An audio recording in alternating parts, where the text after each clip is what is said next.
What is amniocentesis?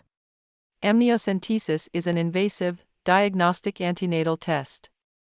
It involves removing a sample of amniotic fluid which surround the baby inside the uterus in order to examine fetal cells found in this fluid.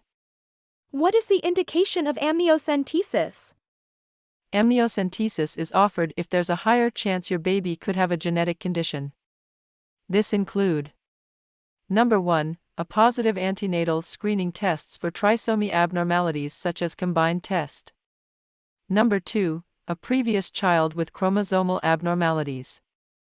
Number 3, if you have a family history of a genetic condition, such as sickle cell disease, thalassemia, or cystic fibrosis. How amniocentesis is performed? Amniocentesis is usually performed at 15 to 16 weeks of gestation. A 22-gauge spinal needle is inserted through the maternal abdomen under ultrasound guidance into a pocket of amniotic fluid inside the uterus. 10 to 20 milliliters of fluid are aspirated. The test is usually described as being uncomfortable rather than painful. Anti-D immunoglobulin should be given to Rh-negative women.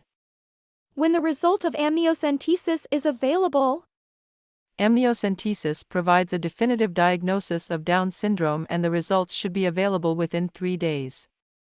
But it can take 3 weeks or more if rarer conditions are also being tested for. What are the risks of amniocentesis? One of the main risks associated with amniocentesis is miscarriage. It occurs in 1 out of every 200 women who have the test. There are also some other risks, such as abdominal discomfort, vaginal bleeding, amniotic fluid leakage, maternal Rh sensitization in susceptible women, infection, and failure of cell culture from 1% up to 5% if performed under 12 weeks of gestation. Is there any alternatives to amniocentesis?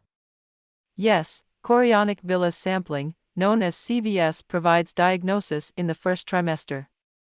In CVS, a small sample of cells from the placenta is removed for testing.